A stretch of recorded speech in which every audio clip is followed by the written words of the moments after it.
ایک صحابی تھے، حضرت عتبان بن مالک نام تھا، نابینا ہو گئے آخری عمر میں، حضور کی بارگاہ میں حاضر ہوئے، عرض کرنے لگے یا رسول اللہ صلی اللہ علیہ وسلم، میری خواہش ہے کہ آپ میرے گھر بھی تشریف لائیں۔ حضور صلی اللہ علیہ وسلم نے فرمایا کل ظہر کے بعد آئیں گے، کتنے لوگ آ جائیں؟ عرض کی حضور ظہر کے نمازی آ جائیں۔ جتنے لوگ تھے نا ظہر کے وقت، نبی کریم ان کو لے کے نا ان کے گھر گئے۔ یہ حضرت ابو ہریرہ حدیث کے راوی ہیں، مسلم شریف میں موجود ہے۔ حضرت ابو ہریرہ کہتے ہیں جب ہم ان کے گھر گئے تو وہ جذباتی ہو گئے۔ کسی نے کان میں بتایا حضور آ گئے تو جذباتی ہو گئے، تو نعرے لگاتے ہیں، کہتے ہیں لوگو آؤ ذرا میرے گھر کی طرف تو آؤ، دیکھو تو صحیح، جو کائنات میں سب سے زیادہ عزت والے ہیں وہ میرے مہمان بنے ہوئے، آؤ ذرا۔ یہ جذباتی پن ہے۔ جب آپ میں آتا ہے نا بھائی، جب آپ میں آتا ہے کہ بڑی ساری چیزیں، اس نے کہا تھا عشق ایک ڈھونگ ہے، اور میں نے کہا تجھے عشق ہو خدا کرے، پھر کوئی تجھے اس سے جدا کرے، تو اسے تسبیحوں پہ پڑھا کرے، تو اسی کا نام جپا کرے، تو گلی گلی پھرا کرے، پھر میں کہوں کہ عشق ایک ڈھونگ ہے اور تو نہیں کہا کرے۔ یہ تو باتیں ہوتی ہیں کنارے پہ کھڑے ہو کے، جب بندہ غوطہ زن ہوتا ہے پھر پتہ چلتا ہے پانی کتنا کتنا ہے۔ حضرت عتبان بن مالک کہنے لگے جو سب سے زیادہ معزز ہے وہ میرے گھر ہیں، اور پھر انہوں نے پورے محلے کی دعوت بھی پکائی، اور صحیح حدیث میں موجود ہے حضرت عتبان بن مالک سے حضور نے فرمایا بلایا ہے تو بتاؤ کیا حکم ہے ہمارے لیے؟ عرض گزار ہوئے، کہنے لگے یا رسول اللہ گھر کے کسی کونے میں 2 رکعتیں نماز پڑھ دیں، میں جب تک زندہ رہوں گا وہاں سجدے ہی کرتا رہوں گا۔ میری بات کی سمجھ آ رہی ہے؟ ہمارے بزرگوں نے نا صدیوں محنت کی لوگوں کے دلوں میں نبی کریم کی محبت پیدا کرنے کے لیے۔ آج بھی جو نوجوان داڑھی نہیں رکھتا، نماز نہیں پڑھتا، کلین شیو ہے، مسجد میں رہتا ہے، مسجد میں نہیں آتا، لیکن اس کی بھی نا نبی پاک کے ساتھ دلچسپی بڑی مضبوط ہوتی۔ میں نے دیکھا ہے جب حضور کا نام آتا ہے تو چہروں کے رنگ بدل جاتے ہیں۔ یہ مطلب صرف میرا تو دعویٰ نہیں نا کہ میری پگڑی کے نیچے سارا عشق چھپ گیا ہے، یہ آپ کیسے قید کر سکتے ہیں؟ ابھی تک میں آپ کو حدیثیں سنا رہا تھا، اب ایک بات سناتا ہوں امیر ملت پیر جماعت علی شاہ صاحب۔ پاکستان کا مطلب کیا؟ تانوں کنے دسی یہ گل؟ تسی سو پاکستان بنانے، اب تو آپ کی جماعتیں کہتی ہیں جمہوریت کے لیے، اب تو سارے کہتے ہیں جمہوریت نہیں ختم ہو، وہ کس بلا کا نام ہے جی؟ اگر جمہوریت کے لیے پاکستان بنایا تھا تو ہندوستان کی جمہوریت تو آج بھی پاکستان سے اچھی ہے۔ ہاں آج تک وہاں کوئی ڈکٹیٹر نہیں آیا۔ اگر آپ نے صدارتی نظام کے لیے بنایا تھا تو بتائیں ہمیں۔ کہتے ہیں وہ فلانا مولوی الیکشن پہ کھڑا ہو گیا، مذہب کا کارڈ استعمال کر رہا ہے، تو قائد اعظم نے بھی تو مذہب کا کارڈ استعمال کیا ہے۔ پاکستان کا مطلب کیا؟ علامہ اقبال نے کون سا کارڈ استعمال کیا؟ خاص ہے ترکیب میں قوم رسول ہاش، یہ مذہب کا کارڈ نہیں۔ اگر پاکستان کے نعرے میں اسلام شامل نہ ہوتا تو یہ بنتا ہی نہیں تھا، یہ ضرورت ہی نہیں باقی بچتی۔ اگر آپ نے جمہوریت کے لیے میرے بھائی بنایا تھا تو میں کہہ چکا ہوں کہ ہندوستان میں جب ان کی لوک سبھا کا اجلاس ہوتا ہے تو وہ جوتے مارتے ہیں ایک دوسرے کو، لیکن اسمبلی کبھی مدت سے پہلے ٹوٹی تو آپ کس جمہوریت کی بات کرتے ہیں؟ کس آپ ڈکٹیٹرشپ کی؟ پاکستان کا مطلب کیا؟ لا الہ، یہ موٹی سی بات تھی، یہی ایک نعرہ تھا۔ امیر ملت علیہ رحمہ فرماتے ہیں پیر جماعت علی شاہ صاحب کہ ہم نہ مسلمان علماء اور مشائخ یہ تقریریں کرتے تھے کہ پاکستان بنے گا تو دین نافذ ہوگا، غریب امیر ایک برابر ہو جائیں گے، انصاف دروازوں پہ ملے گا، تقریریں کرتے اور نبی کریم علیہ السلام کے نظام کی فضیلت بیان کرتے۔ ہندو پنڈت جو تھے نا وہ لوگوں کو کہتے تھے بڑا سخت قانون آ جائے گا، ہاتھ کٹیں گے، گردنیں کٹیں گی۔ جاگ رہے ہیں آپ لوگ؟ آج بھی کچھ لوگوں کو خوف طاری ہوتا ہے کہ دین نافذ ہو جائے گا تو پتہ نہیں کیا ہوگا۔ دین تو رحمت کا نام ہے، یہ اگر نافذ ہوگا تو ہر گھر میں امن آئے گا، سکون آئے گا۔ ایک جگہ نا ہندوؤں کا جلسہ تھا، امیر ملت کے حالات میں لکھا ہے، ہندوؤں کا جلسہ تھا تو وہاں سارے ہندو ہی تھے، ہندو پنڈت ہی تقریر کر رہا تھا، کوئی مسلمان نہیں تھا۔ ایک بابا جی بیٹھے تھے، وہ بابے نہیں ہوتے جن کے پاس رنگین ڈنڈا ہوتا ہے، نہیں پتا آپ کو؟ رنگین ڈنڈے والے ایک بابا جی پیچھے بیٹھے تھے۔ تو ہندو پنڈت نے تقریر کرتے کرتے نا معاذ اللہ ثم معاذ اللہ نقل کفر کفر نہ باشر، حضور کی شان اقدس میں نا کوئی کمزور جملہ کہہ دیا۔ تو بابا نا اس کے کانوں میں آواز گئی اس بندے کی، وہ جن کے پاس کئی رنگوں کا ڈنڈا ہوتا ہے، وہ آیا اور پیچھے سے سٹیج پہ چڑھ گیا۔ پنڈت کے سر پہ اس نے ایک ہی ڈنڈا مارا ہے، پر مارا ذرا تگڑا کر کے، پنڈت ڈھیر ہو گیا، مر گیا۔ اب ظاہر ہے وہ سٹیج پہ سارے وہی لوگ تھے، قابو کر لیا، جیل میں ڈال دیا۔ امیر ملت پیر جماعت علی شاہ صاحب رحمۃ اللہ علیہ فرماتے ملنے گیا جیل میں نے اسے کہا یار نماز تو پڑھتا کوئی نہیں، داڑھی تو نے رکھی کوئی نہیں، پر کمال تو نے بڑا کر دیا۔ کہنے لگا شاہ جی مجھے تو ادب اداب بھی نہیں آتے آپ سے بات کرنے کے، حضور نماز نہیں پڑھتا، داڑھی نہیں رکھتا، میری غلطی ہے، پر اب میں گناہگار ضرور ہوں پر اپنے نبی کا غدار تو نہیں۔ اب یہ تو نہیں نہ ہو سکتا کہ میرے سامنے کو میری اونچی اور سچی سرکار کی بے ادبی کر کے گزروں۔ مجھے نہ شکوہ اس بات کا کہ جو میلاد کی محفلوں پر بعض اوقات تنقید ہوتی ہے یا معراج کی، یا یہ ایک منظم طریقے سے ہم اپنے بچوں کو دور کر رہے ہیں نبی کریم سے۔ ہم نا رات کو بڑی کہانیاں سناتے ہیں بچوں کو کہ میں نے بڑی محنت کی، بڑی کوشش کی، چھوڑے ساری دنیا کرتی ہے۔ بچوں کو جب بھی بات سنائے مدینے والے محبوب کی سنائے۔ حضور نے ڈیوٹی لگائی اپنی اولاد کو اپنے نبی کی محبت سکھاؤ، اپنے نبی کی اولاد کی محبت سکھاؤ، قرآن مجید سکھاؤ۔ تو حضور سے نا جذباتی وابستگی پیدا کریں۔ میلاد شریف والے دن نا آپ کا چہرہ بتائے کہ آج آپ بڑے خوش ہیں، آپ کی گفتگو بتائے کہ آج آپ بڑے خوش ہیں، آپ کا لب و لہجہ بتائے کہ آج آپ بڑے خوش ہیں۔ اپنا نا ذوق ہونا چاہیے، مزاج ہونا چاہیے۔ پیر صاحب نہ آ رہے ہیں میلاد والے دن، پیر صاحب تو کوئی ضروری ہے پیر رہنا؟ ایک دن صفائی کر لیں مسجد کی، ناراض ہو گئے آپ لوگ؟ چلے میں ایک پیر کی مثال ہی دے دیتا ہوں۔ بابا فرید صاحب سے بڑا تو پیر نہیں نا پنجاب میں دوبارہ ہوا۔ تو بابا صاحب کہتے ہیں اٹھ فریدہ ستیا تے جھاڑو دے مسجد، اٹھ فریدہ ستیا تے تو ستا ہے تے رب جاگدا، تیری ڈاڈے نال پرید۔ اللہ کو منایا میرے رسول پاک، حضور نے ہمیں بتلایا اسے مناؤ، اس کی بارگاہ عالی مرتبت میں جھکو، اور حضور نے خود میں یہ طریقہ ہمارے سامنے بطور سنت کے چھوڑا، اور پھر نبی پاک صلی اللہ علیہ وسلم نے آگے بڑھ کے ہمیں کچھ اور باتیں بھی ارشاد فرمائی۔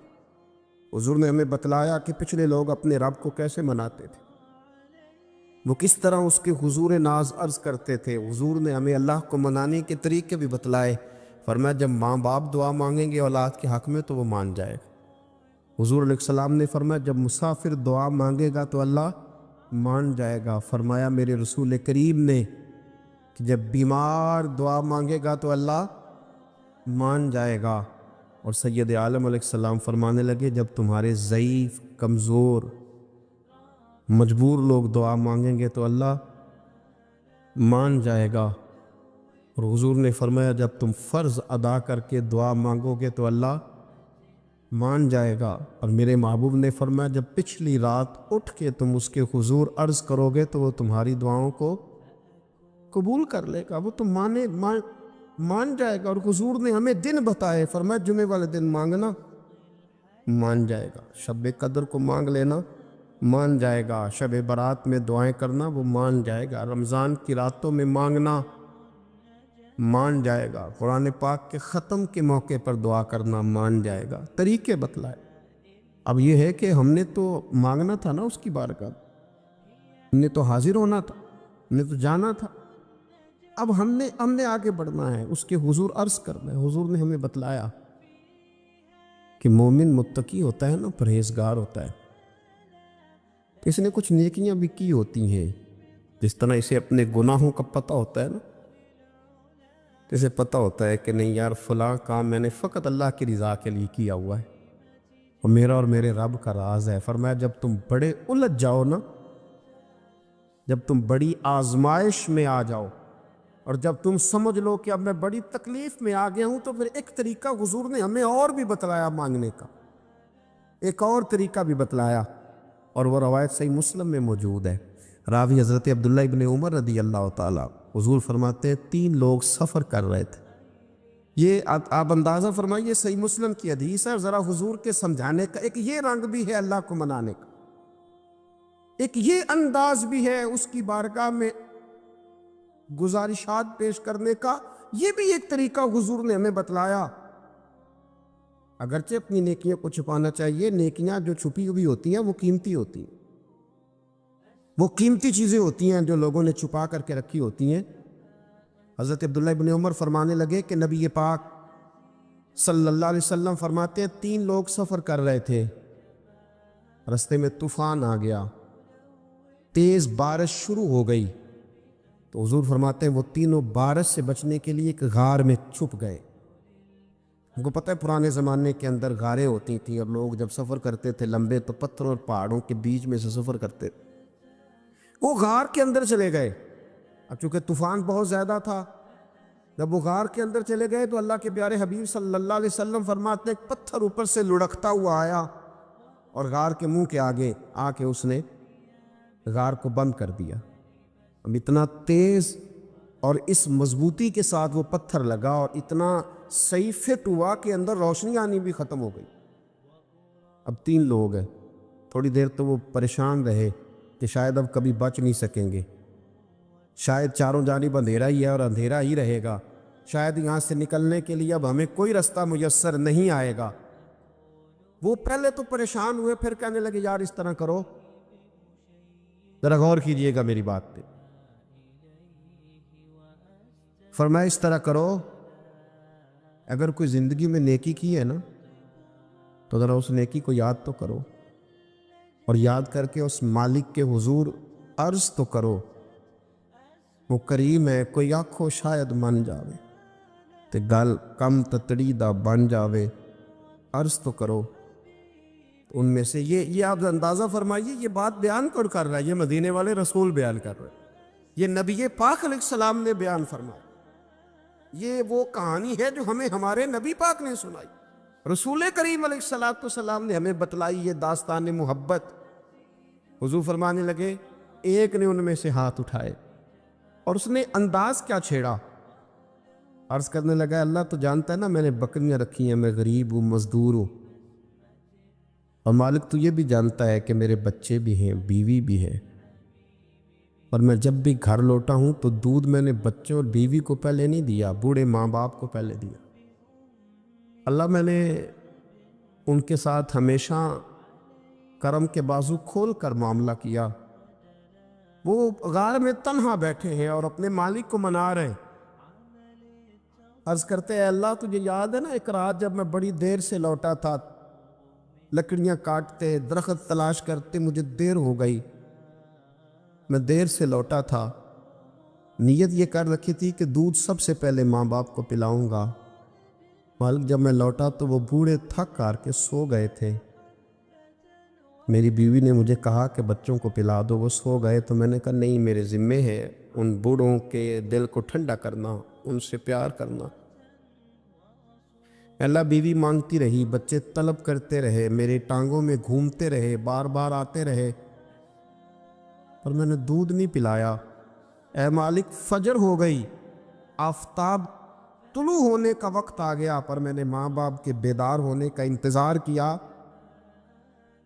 اے اللہ وہ جب اٹھے تو ان کی آنکھوں میں جو میرے لیے دعا تھی اور ان کے سینوں میں جو میرے لیے کرم تھا، اگر تیری بارگاہ میں وہ نیکی قبول ہے تو مالک پھر رحم فرما، نہ اس مشکل سے آسانی عطا فرما۔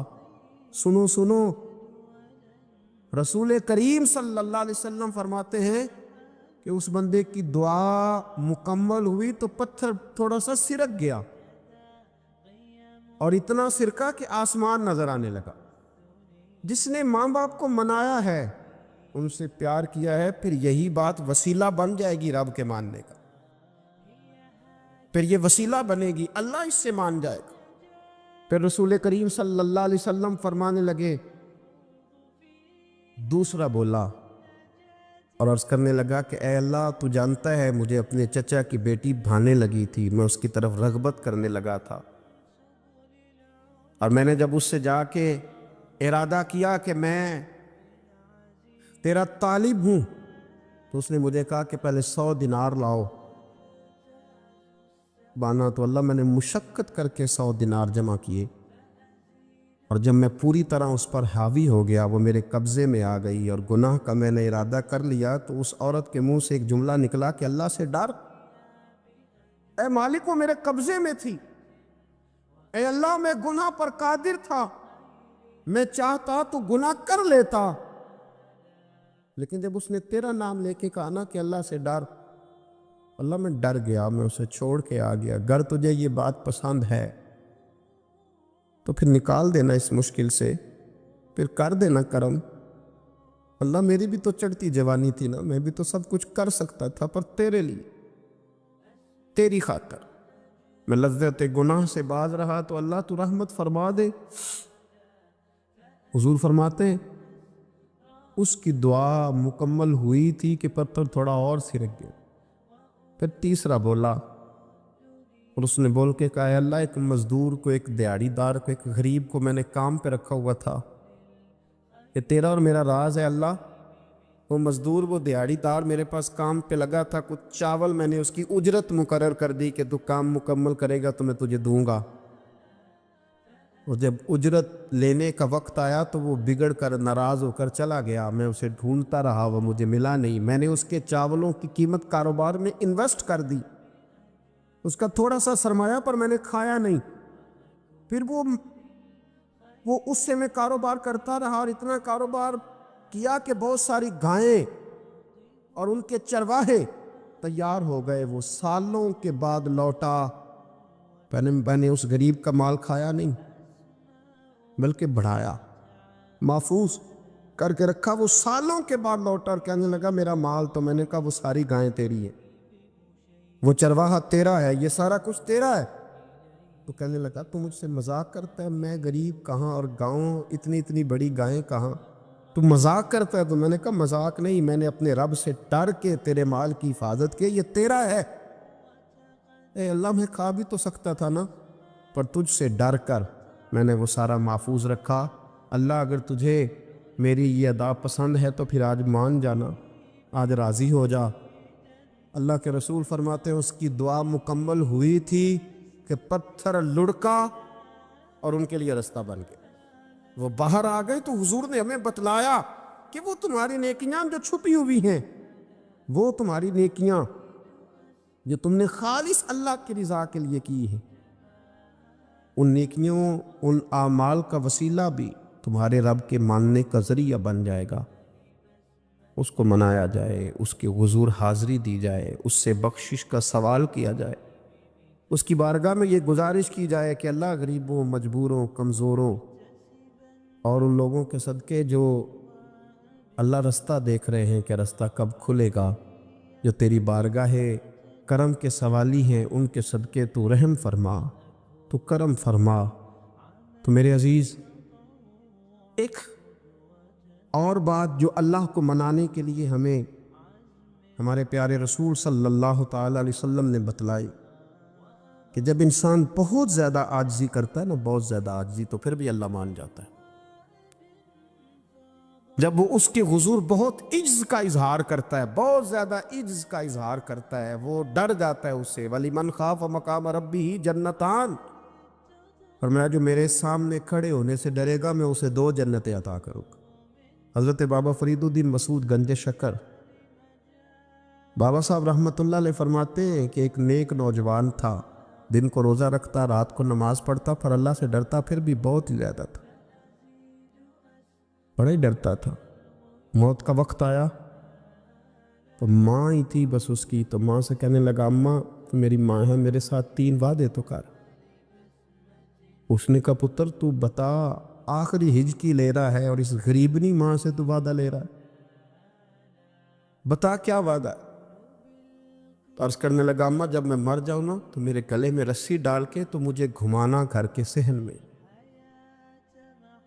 اور لوگوں کو کہنا جو رب کی نافرمانی کرے اس کا یہی حال ہوتا ہے، یہ اعلان کرنا جو اللہ کے نافرمان ہوں ان کا یہی اشر کیا جانا چاہیے۔ اور اماں پھر دوسرا وعدہ کر، میرا رات کو جنازہ اٹھایا جائے، میں نہیں چاہتا کہ کسی کے منہ سے یہ لفظ نکل جائیں کہ وہ دیکھو اللہ کا نافرمان جا رہا، رات کو میرا جنازہ اٹھانا۔ اور اماں تیسرا میرے ساتھ وعدہ کر کہ لوگ مجھے دفن کر کے آ جائیں گے تو میری قبر پہ چلی جائے گی، عمل میرے پاس کوئی نہیں، پر مجھے لگتا ہے ماں کے قدموں کی برکت سے عرش کا مالک بھی رحم فرمائے گا۔ اماں تو وعدہ کر کہ میرے ساتھ وعدہ کر۔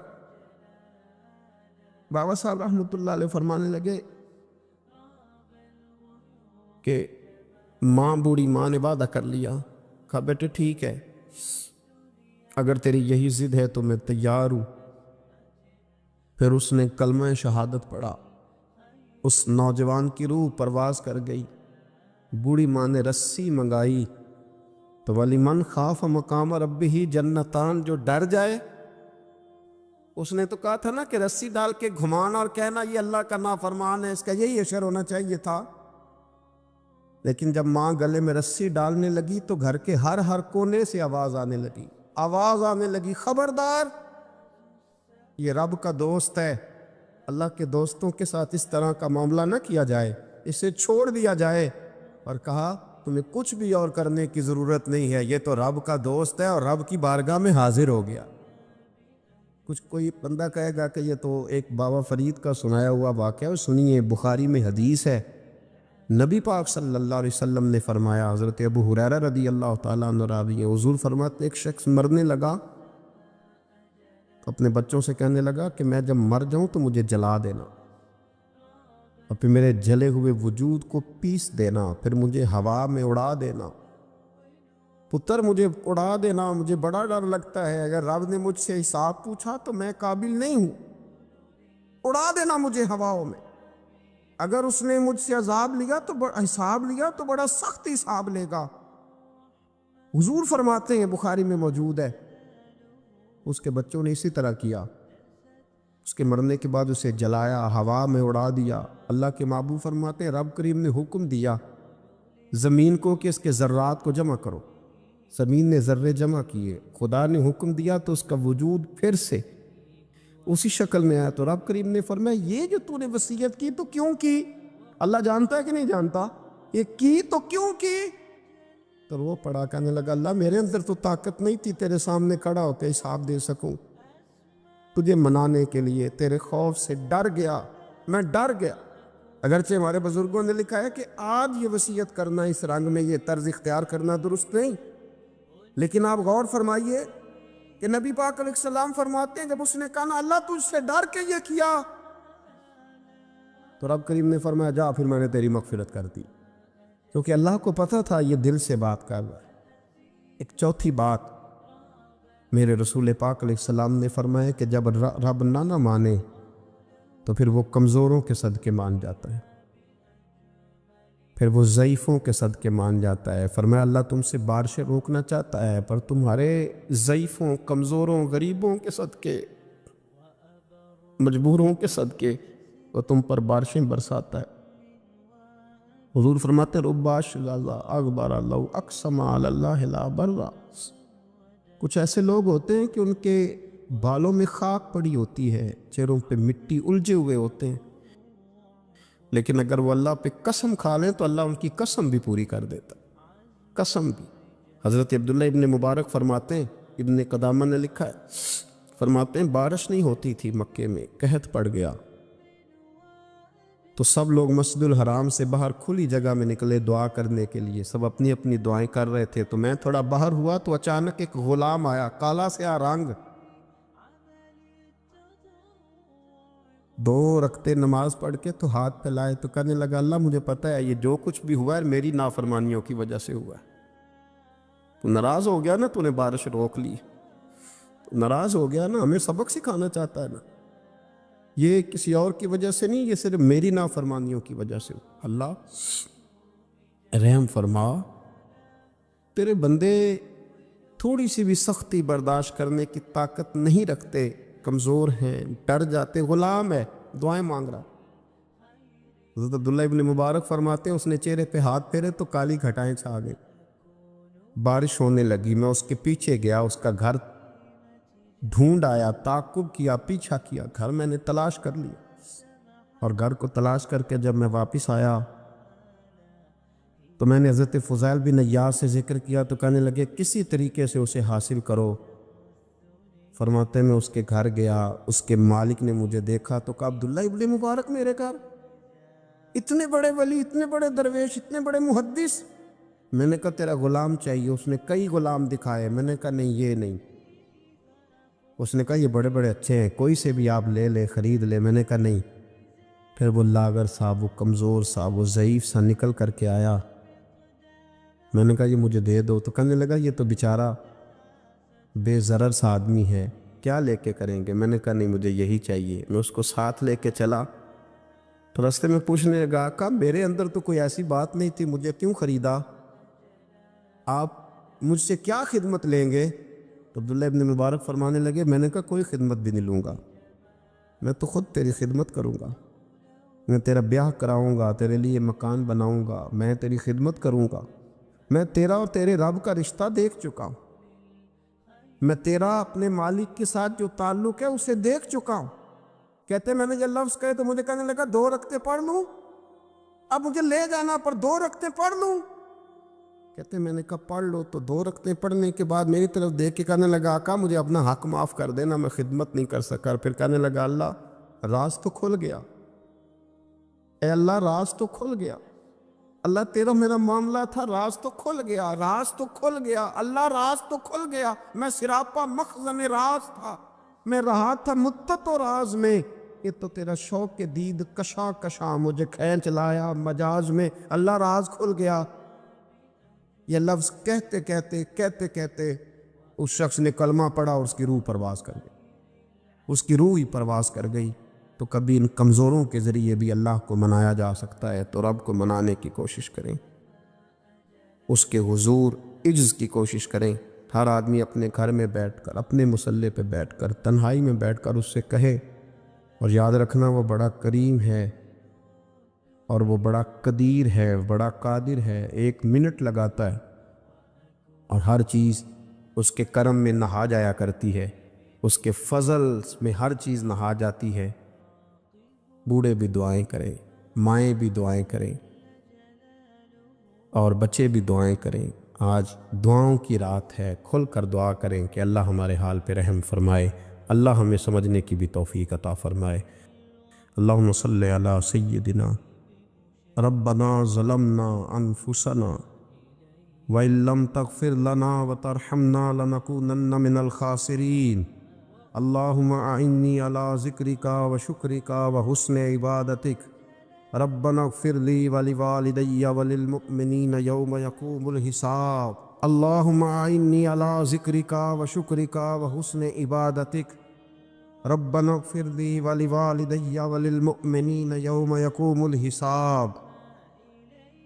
اے مالک کریم، آج 15 شعبان المعظم کی عزت والی رات ہے، کرم اور برکت والی رات ہے۔